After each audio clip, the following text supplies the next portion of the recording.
말씀 가지고 나와 같이 되기를 이란 제목으로 말씀의 은혜를 함께 좀 나누기를 원합니다.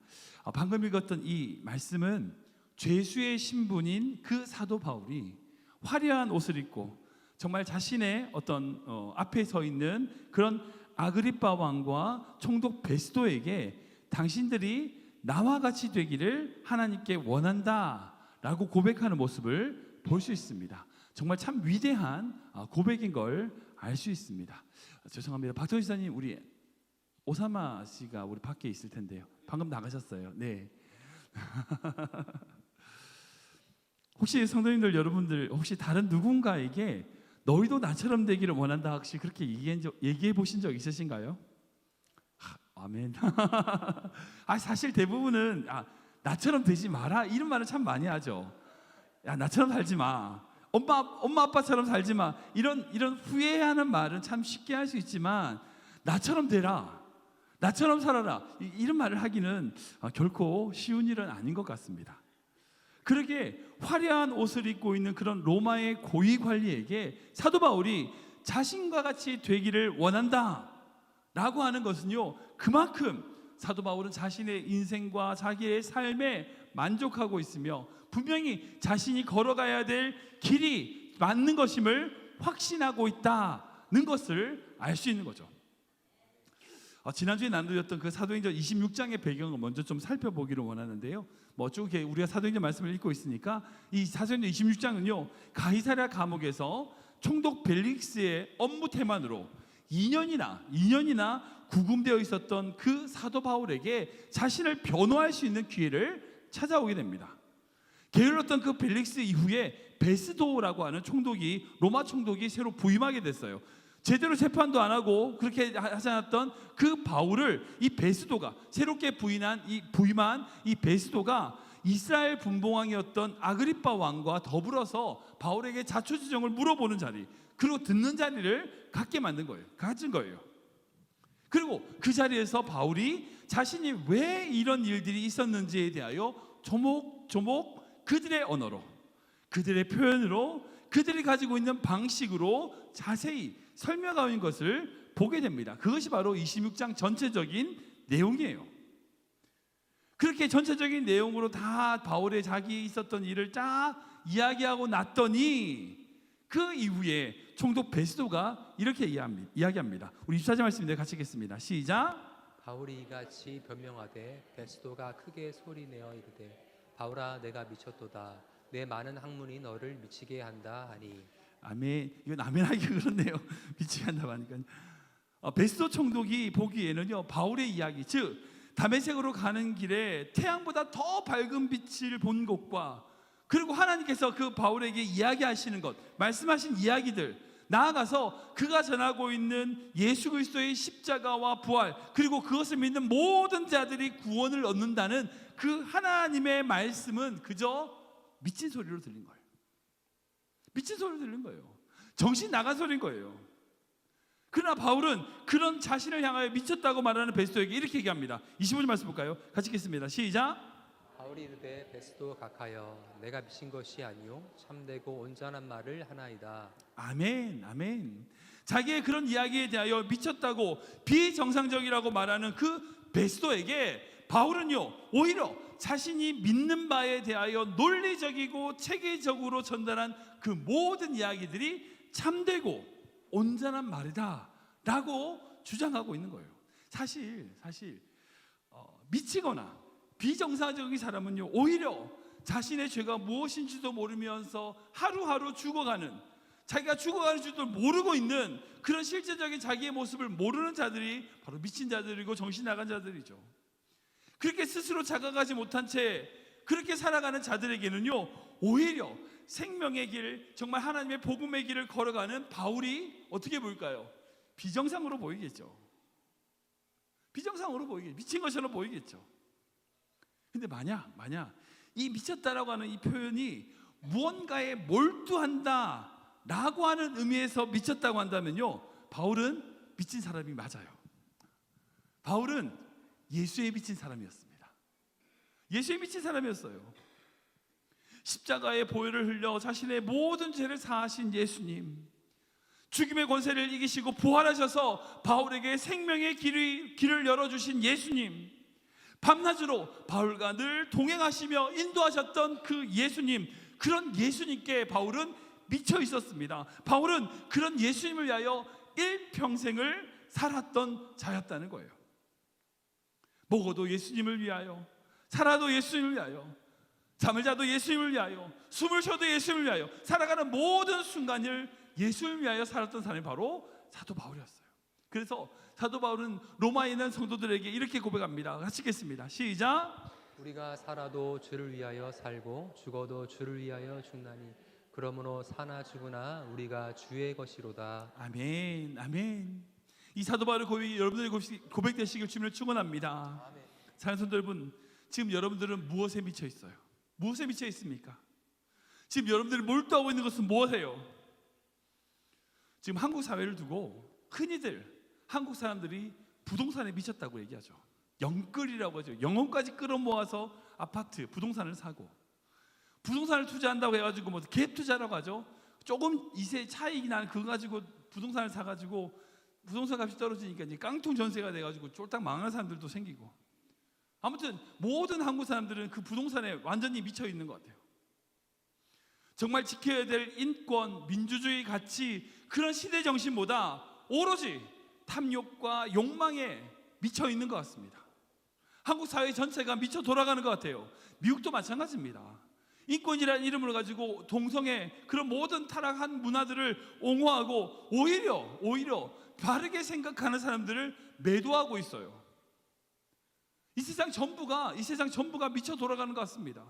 그러기에 정말 사도 바울을 향하여 베스도가 미쳤다라고 말하는 것처럼 미쳐 돌아가는 이 사회에서는요, 복음으로, 말씀으로 살아가는 자들을 미쳤다고 소리 들을 수 있을 거예요. 그러나 우리가 예수 그리스도를 따른다고 하면, 예수 그리스도를 믿고 그분이 우리 인생의 주인이 되신다고 하면, 사랑하는 여러분, 우리 모두가 다 바울처럼 예수님께 미쳐야 돼요. 우리는 살아도 주님을 위하여, 죽어도 주님을 위하여 살아야 됩니다. 그러게 오늘 본문에서는요, 그 사도 바울이 그 아그리빠 왕에게 이렇게 나와 같이 되기를 원한다, 말이 많으나 적으나 상관없이 정말 당신들이 나와 같이 되기를 원한다라고 고백해요. 우리 6절 말씀 볼까요? 같이 읽겠습니다. 시작. 바울이 이르되 말이 적으나 많으나 당신뿐만 아니라 오늘 내 말을 듣는 모든 사람도 다 이렇게 결박된 것 외에는 나와 같이 되기를 하나님께 원하나이다 하니라. 아멘. 사랑하는 여러분, 바울이 지금 그 아그리빠 왕에게 당신은 나와 같이 되기를 원한다 라고 말을 하고 있지만, 사실 이 말은요, 아그리빠 왕에게만 하는 말이 아닙니다. 이 말씀을 듣고 있는 모든 성도들에게 하는 말이에요. 모든 성도들에게 나와 같이 되기를 원한다, 나와 같이 예수님에게 미쳐가지고 예수님의 모든 삶의 주인으로 모시는 삶을 살아가기를 원한다라고 고백하는 거예요. 세상의 가치, 세상의 탐욕, 세상의 욕심에 미쳐 사는 인생이 아니라 바울과 같이 예수님께 미쳐 살기를 원한다는 거예요. 그렇다면 오늘 26장, 사도행 26장에 바울과 같이 된다는 것이 어떤 의미인지 그 바울의 간증을 통해서 함께 은혜 나누기를 원합니다. 첫 번째는 뭐냐? 바울과 같이 자신의 죄를 자백하고 회개해야 된다는 거예요. 우리 같이 읽어볼까요? 시작. 바울과 같이 자신의 죄를 자백하고 회개해야 합니다. 한 번 더 읽겠습니다. 바울과 같이 자신의 죄를 자백하고 회개해야 합니다. 우리 14절 말씀인데 같이 읽겠습니다. 시작. 우리가 다 땅에 엎드러짐에 내가 소리를 들으니 히브리 말로 이르되 사울아 사울아 내가 어찌하여 나를 박해하느냐, 가시체를 뒷발질하기가 내게 고생이니라. 아멘. 아멘.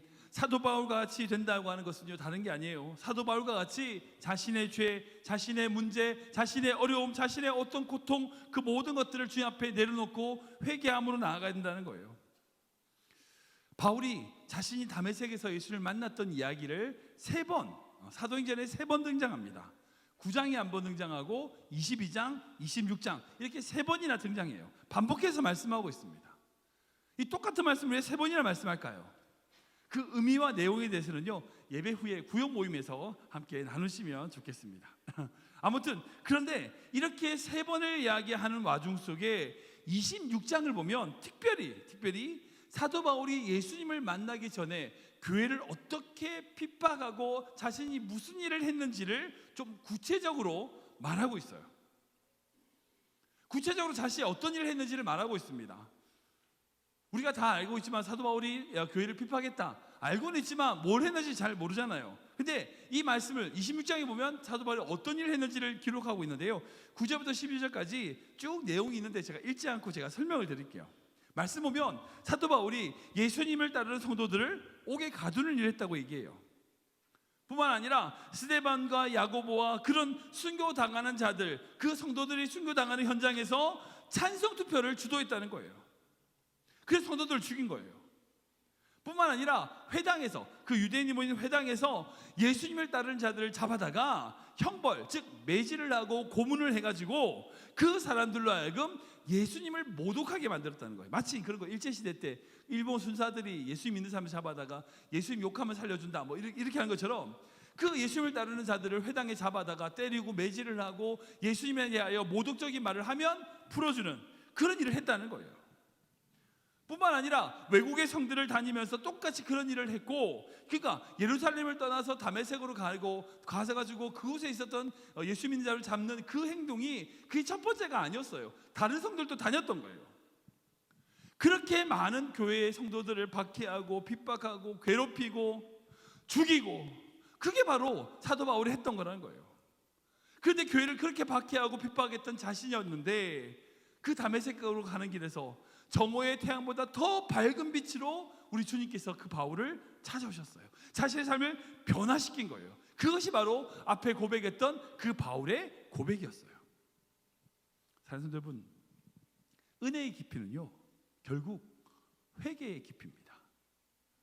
은혜의 깊이는 결국 그 사람이 얼마나 회개하는지, 그 회개의 깊이와 비례합니다. 깊은 회개는요, 반드시 깊은 은혜로 나타나게 되어 있어요. 혹시 여러분들 보시기에 여러분들 나름 좀 잘 살고 계시는 것 같으세요? 남들 보기에 좀 좋은 크리스찬 같으십니까? 회개할 게 없으세요? 여러분, 그게 교만이에요. 우리가 하나님께 나아가면 나아갈수록요, 우리의 죄가 더 많이 발견하게 되어 있어요. 그리고 그 발견한 죄로 말미암아 하나님 앞에 어쩔 수 없이 눈물 흘리는 것, 여러분, 그게 은혜예요. 그게 은혜예요. 지금 사도 바울은요, 장장 그렇게 회심을 하고 난 이후에 거의 20년 동안 주님을 위하여 평생을 살았습니다. 최선을 다했어요. 곳곳에 가서 교회를 세우고요, 수많은 자들을 전도하고 구원시키고, 여러분 그렇게 많은 일, 정말 선한 일들을 많이 일으켰어요. 그런데 그의 입에서 나오는 것은 뭐예요? 여전히 그가 예수님을 알기 전에 교회를 박해하던 자였다는 거예요. 자기가 얼마나 많은 일을 했는지를 자랑하지 않아요. 그가 고백하는 건요, 그가 예수님을 알기 전에 얼마나 내가 악한 자였는지에 대하여, 자기가 얼마나 부족한 자인지에 대하여 고백하고 있어요. 왠지 아세요? 이 사도 바울은 그만큼 깊은 은혜를 가지고 있었기 때문이에요. 회개함이 여러분 은혜로 가는 길이에요. 회개하는 것이 우리에게 은혜로 나아가는 겁니다. 최근에 우리 교회에서 21일 동안 작정기도 하셨던 성도님이 한 분 계셨어요. 그분의 작정기도가 끝나고 나서 그분과 함께 제가 짧게 기도하면서 나누는 시간을 좀 가지게 됐어요. 제가 여쭤봤어요. 혹시 기도 제목이 있어서 그러셨느냐? 어떤 기도를 드리셨느냐? 근데 그분의 대답이 목회자인 저에게 너무 감사한 대답이었어요. 목사님, 저는 회개 기도만 했어요. 하나님께서 회개만 했어요 라고 이야기하시는 거예요. 여러분, 그게 진짜입니다. 그게 진짜 받는 은혜의 성도, 은혜 받는 성도의 모습이에요. 사랑하는 여러분, 반드시 기억하십시오. 회개의 깊이가 은혜의 깊이입니다. 우리가 하나님의 은혜를 받으면 더 깊이 회개하고 주 앞에 나아가야 돼요. 우리의 죄가 발견될 때 그 자리에 은혜가 임할 수 있는 겁니다. 사랑하는 여러분, 바울과 같이 된다는 것, 그것은 다른 게 아니라 바울과 같은 깊은 회개로 주님께 나아간다는 거예요. 그렇게 주님의 은혜 가운데 나아가는 귀한 성도 되시기를 주님 축원합니다. 두 번째로 바울같이 된다는 건 뭐냐? 바울과 같이 하나님이 주신 소명과 사명을 발견한다는 거예요. 우리 같이 읽어보겠습니다. 시작. 바울과 같이 하나님이 주신 소명과 사명을 발견해야 합니다. 한번 읽겠습니다. 바울과 같이 하나님이 주신 소명과 사명을 발견해야 합니다. 우리 17절 18절 말씀 같이 읽겠습니다. 시작. 이스라엘과 이방인들에게서 내가 너를 구원하여 그들에게 보내어 그 눈을 뜨게 하여 어둠에서 빛으로 사단의 권세에서 하나님께로 돌아오게 하고 죄사함과 나를 믿어 거룩하게 된 무리 가운데서 기업을 얻게 하리라 하더이다. 아멘. 아멘. 예수님을 만난 그 바울에게 다른 것은요 전혀 눈에 들어오지 않았어요. 오직 주님이 주신 사명밖에 보이지 않았어요. 방금 읽었던 그 말씀을 보면 그 죄사함과 믿음으로 거룩하게 된 무리 가운데 기업을 얻게 하신다. 말이 좀 어려운데 무슨 말인지 아세요? 거룩하게 된 무리 가운데 얻게 된 기업이 뭐예요? 뭘까요? 교회예요, 교회. 거룩하게 된 무리 가운데 얻게 되는 기업, 그건 교회입니다. 예수님의 꿈인 그 교회를 바르게 세우는 것 외에는요 바울에게는 관심이 없었어요. 보이는 게 없었어요. 아시겠지만 방금 말씀드린 것처럼 이 사도 바울은요 자기의 삶에 자신의 꿈을 쫓아다녔던 사람이었어요. 앞에 드린 말씀인 것처럼 사도 바울이 왜 그렇게 성도들을 괴롭히고 교회를 박해했을까요? 왜 그랬을까요? 핍박하고 옥에 가두고 고문하고 정말 열심히 교회를 박해했습니다. 왜요? 그에게 유대교회 사회에서 나름 성공하려는 꿈이 있었기 때문이에요. 그것 때문에 열심히 산 거예요. 하지만 예수 그리스도를 다메섹에서 만난 이후에 그의 꿈, 그의 가지고 있었던 계획, 그 모든 것들이 뭘로 변화됐어요? 하나님의 소명과 하나님의 사명으로 변화되었어요. 예수를 박해하는 것이 아니라 그분을 전하는 것이며 그분을 위하여 자신의 목숨을 버리는 사람으로 사도 바울은 변화되었어요. 즉 다른 말로 자기의 권위와 자기의 명예를 쫓던 자가 아니라 주님을 위하여, 예수님을 위하여 사명과 소명을 쫓는 그리스도인으로 변화된 거예요. 사실 여러분, 자신이 쫓았던 꿈과 야망이 하나님 안에서 소명과 사명으로 변화되어야 됩니다. 왠지 아세요? 그렇게 소명과 사명이 있는 사람은요 이 약한 세상이든 어떤 많은 흔들리는 세상이든 결코 흔들리지 않아요. 소명과 사명이 있을 때에 이 약한 세상에서 믿음으로 바로 설 수 있는 거예요. 내 의지, 내 결단, 여러분 그걸로 안 됩니다. 소명과 사명이 있는 교회가 결코 흔들리지 않는 것처럼 하나님 우리와 동행하시는 그 하나님이 주시는 소명과 사명이 있을 때에 우리가 악한 세상 속에서 어떤 문제가 만날지라도요 흔들리지 않아요. 저는 우리 모든 성도님들이 그렇게 소명과 사명으로 흔들리지 않는 성도 되시길 축원합니다. 여러분 근데 소명과 사명이라고 해서 젊은 사람들 아니요 그렇지 않아요. 나에 상관없어요. 주님 앞에서 다 같이 청년이에요. 우리는 꿈이 있는 자들입니다. 그 소명과 사명을 가지고 주님을 위하여 살아갈 때에 여러분 내가 남아있는 그 시간이 얼마든지 간에 그 시간에 주님을 위하여 살아갈 수 있는 거예요. 그저 세상에 필요한 거 찾고 경제적인 문제, 진로의 문제, 학업들 무슨 학생 자녀들의 학업 문제 여러분 이런 것에 벌벌벌 떠는 그런 성도가 아니라 보다 넓고 큰 하나님의 소명과 사명을 꿈꾸는 성도 되시길 축원합니다. 그러면 어떻게 되지 아세요? 먼저 그의 나라와 영광을 구할 때 주시는 하나님의 채우심을 경험하는 거예요. 그게 주님이 주신 약속입니다. 우리가 구해야 될 건요 지금 내가 당장 입고 먹고 마시는 것이 아니라 나에게 주신 하나님의 소명과 사명을 구하는 거예요. 그러기에 사랑하는 여러분 바울이 다메섹에서 예수를 만났던 것처럼 우리는 날마다 주님을 만나야 됩니다. 그분을 통하여 다시금 새로운 소명과 사명을 받아야 돼요. 소명과 사명이 있는 성도들은 결코 낙심하거나 실패하지 않습니다. 왜 낙심하거나 왜 실패하는지 아세요? 자기가 뭘 해야 될지 모르는 거예요. 소명이 없는 거예요. 사명이 없는 거예요. 특히 우리 젊은 청년들에게 하나님이 주시는 그 소명과 사명이 있길 축원합니다. 어떤 상황이든지 간에 여러분 소명이 있는 자는요 결코 무너지지 않아요. 바울같이 된다는 것은 다른 게 아니에요. 하나님이 주신 소명과 사명이 있기에 결코 무너지지 않는 믿음을 가지는 자라는 거예요. 저는 우리 모든 성도님이 그렇게 바울과 같이 소명과 사명으로 나아가는 성도 되시기를 축원합니다. 마지막으로 바울과 같이 된다는 것은요 바로 바울과 같이 부활의 소망을 전한다는 거예요. 우리 같이 읽어보겠습니다. 시작. 바울과 같이 부활의 소망을 전해야 합니다. 한 번 더 읽겠습니다. 바울과 같이 부활의 소망을 전해야 합니다. 우리 23절 말씀을 같이 읽겠습니다. 시작.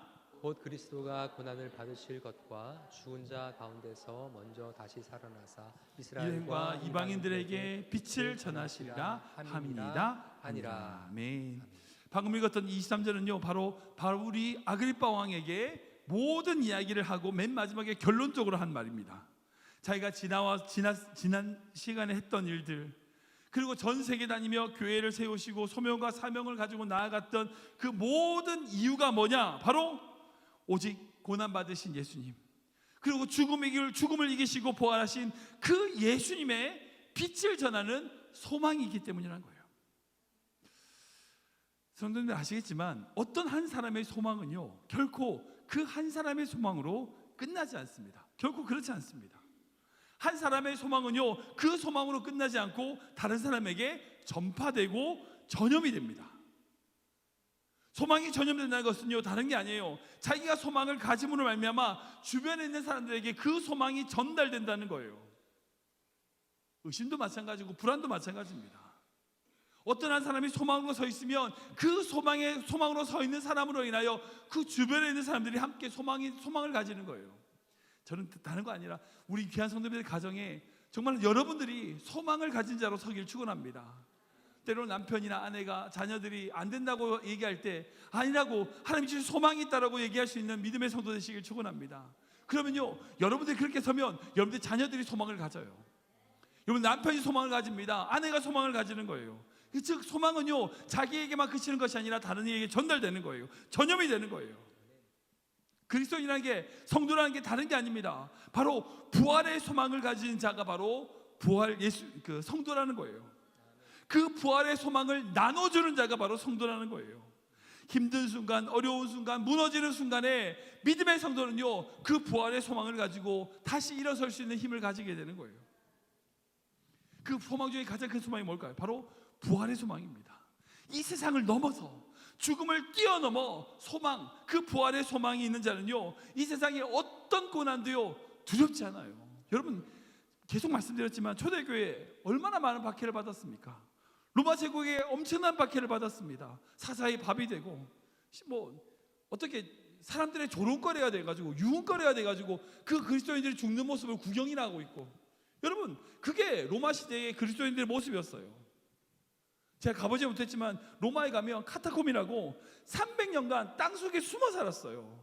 그런 흔적이 아직도 남아 있습니다. 그런 박해와 고통 속에서도요 교회는 흔들리지 않았어요.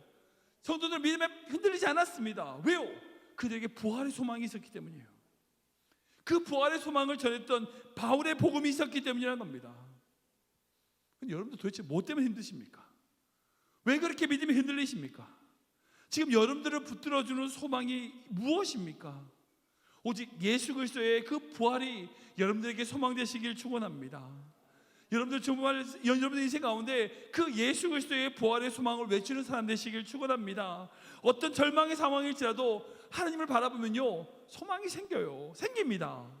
우리를 위하여 십자가를 지신, 고난을 당하신, 우리를 죄를 사하여 주시고 부활하신 예수 그리스도를 바라볼 때에 우리 인생 가운데 어떤 문제가 있을지라도 소망으로 나아가게 된 줄 믿으시기 바랍니다. 여러분 우리가 바울과 같이 된다는 것은 다른 게 아니에요. 그 바울이 가지고 있었던 부활의 소망, 우리를 위하여 죽으셔서 살아신 예수 그리스도의 부활의 소망을 가지고 흔들리지 않고 나아간다는 겁니다. 이 세상에 어떤 문제가 있든 어떤 환경이든 상관하지 않고 주님이 주신 그 소망으로 담대히 나아가는 귀한 성도 되시길 주님을 축원합니다. 말씀을 정리하겠습니다. 지금 바울은 총독 베스도와 아그리빠 왕 앞에서 당당하게 당신들도 나와 같이 되기를 원한다라고 말하고 있습니다. 지금 세상적으로 보면요 죄수잖아요. 바울은 그 사람들은 어떤 사람이에요? 화려한 옷을 입고 있습니다. 멋진 장신구들을 막 달고 있고요. 나름 권세도 있고 총독이고 왕이니까 권세도 있었죠. 돈도 많았을 겁니다. 그럼 누가 누구를 부러워해야 돼요? 누가 누구처럼 되기를 희망해야 돼요? 죄수인 바울이 당신들처럼 됐으면 좋겠다 이래야 되는 게 정상이잖아요. 결박되어 있는 그 죄수 바울이 그렇게 호화호식하는 그런 왕과 같은 총독과 같은 사람 되어야 된다, 그렇게 되기를 원한다는 것이 기본적일 텐데, 세상적인 건데, 사도 바울 어때요? 비록 결박된 죄수의 신분이지만 자신의 모습을 한탄하거나 난 저 사람처럼 왜 되지 못할까, 여러분 하나님께 억울해하지 않습니다. 오히려 정반대로 비록 결박된 죄수의 옷을 입고 있지만 당신들도 나와 같이 되기를 원한다라고 얘기하고 있어요. 영적인 관점에서는요 화려한 옷을 입고 있는 그들이 실패자요. 오히려 죄수복을 입고 있지만 복음 안에서 당당한 이 바울이 성공한 자임을 우리는 볼 수 있는 거예요. 지금 여러분들 눈에는 뭐가 보이세요? 뭐가 보이세요? 좋은 차, 좋은 집, 나름의 성공, 외부적인 모든 환경, 여러분 그저 보러 보이십니까? 아니면 영혼의 관점에서 복음의 소망을 바라보고 있습니까? 저는 우리 교회 모든 성도님들이 그 영혼의 관점에서 바울과 같이 되는 성도 되시길 축원합니다. 바울이 철저히 주님 앞에 회개하며 자신의 죄를 발견하며 더 큰 은혜를 누렸듯이 날마다 주님 앞에 더 큰 은혜를 누리시는 성도 되시길 축원합니다. 바울과 같이 이 세상의 야망을 쫓는 그런 어리석은 인생이 아니라 하나님 앞에서 소명과 사명을 위하여 나아가는 성도 되시길 축원합니다. 바울과 같이 세상에 소망을 두지 않고 오직 십자가에서 모든 것을 주시고 부활하셔서 세상의 빛이 되신 그 주님께 소망을 두는 귀한 성도 되시길 축원합니다. 지금 여러분들의 기도에 무엇이 있습니까? 여러분들 기도 가운데 오직 주님만을 보기 원합니다. 오직 주님만을 닮기 원합니다. 세상의 어떤 것보다 십자가로 보이신 그 예수님의 은혜만을 갈망합니다. 우리를 고치시고 우리를 만지시고 채우시고 붙드셔서 바울과 같이, 아니 우리 주님과 같이 되는 믿음 되게 하여 주시옵소서. 이것이 여러분들의 기도 되시길 주님으로 축원합니다.